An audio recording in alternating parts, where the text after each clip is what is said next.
My name is Dr. Benedict Carpenter van Barthold. I am the Cultural Director at Vieunite, and I'm attending this Responsible AI session at the University of Nottingham today in order to learn more from fellow entrepreneurs about how they are using and developing AI in a responsible and sustainable fashion.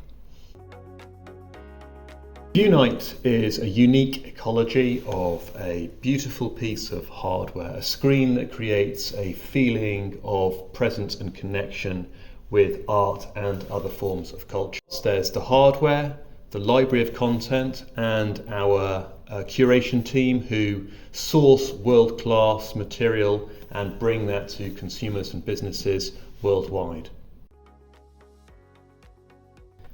So you're probably wondering how we use AI in that, because a large part of what we offer is a connection with existing cultural assets, which we're very careful to take back to the attributable author and manage all of the copyright implications of that. There are two ways, though, that we use AI. The first is generative image creation. So once you've got one of our Textura canvases, if you want material which serves a very particular need, we don't have those assets in the library, you can create those and bring them to your canvas. I think really the more meaningful uses of AI for us are around the curation and personalization of the experience. So it's one thing having a library. The larger the library gets, the harder it is for any individual user to find meaningful material within that library, material that's really going to spark joy in their lives or improve their health and well-being, whatever their intended application or use for this might be.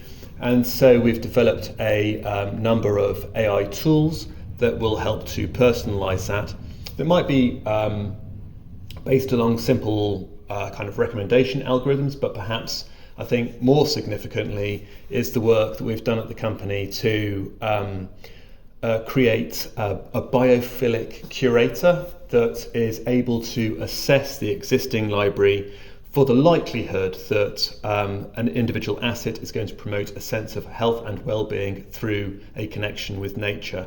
So the entire library has been marked and categorized with that in mind.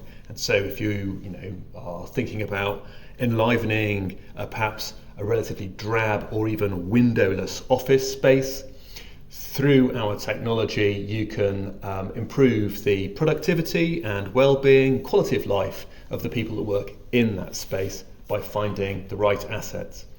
Other uses that we have for generative AI are around improving the storytelling around each asset. So we make sure that we've got absolutely accurate information about every piece of work that an artist has made, but that's just the beginning of telling their story in a full fashion. So we actually leverage quite a lot of AI to help do that as well, and employ diligence to make sure that there's no hallucination within that after the fact.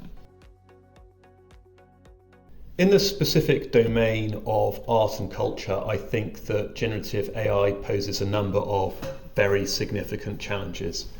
I think that it has upset a lot of creators who are worried about their artistic voice being inappropriately used and other people being able to, other corporations, corporate entities being able to monetize their creativity in a vampiric manner.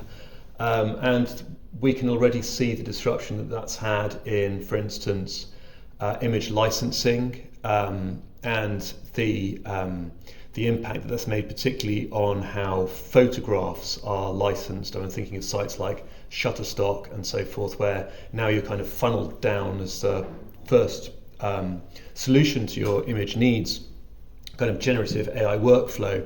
And that does potentially remove revenue from human creative. So that's definitely a challenge. But I think long term, one of the challenges that's a challenge to the creator. And if you like, it's an advantage to the AI entrepreneur. But long term, I don't know really how sustainable that is, because it's hard to create genuinely original outputs through an AI without significant human intervention. That's just another form of authorship, really. It takes you back to the human creative. It's a different workflow. It's something that people got to get used to, sure, but it's still about human creativity. But I think that the other challenge for people that go deep into trying to sort of monetize their generative AI capacities is that as there's more and more of that algorithmically generated content out there, I think for anything other than sort of wallpaper purposes, it's not going to have the same kind of power, impact, or meaning. It's not going to enrich and enliven people's lives in the same way as art and culture can. And I want you to imagine this scenario. So think about getting married or going to a funeral. It's your funeral, okay? It's your funeral in this scenario. You're planning your own funeral. Are you going to have a piece of music that is played, that is written by an algorithm? I don't think so, because in those meaningful moments, you want that human connection, that human touch. And so I think human authenticity actually will become more valuable in the future rather than less valuable, because it'll be in contradistinction to the kind of a general prevalence, homogeneity of AI-generated outputs. And this is a new landscape that I think creatives and consumers are going to have to get used to.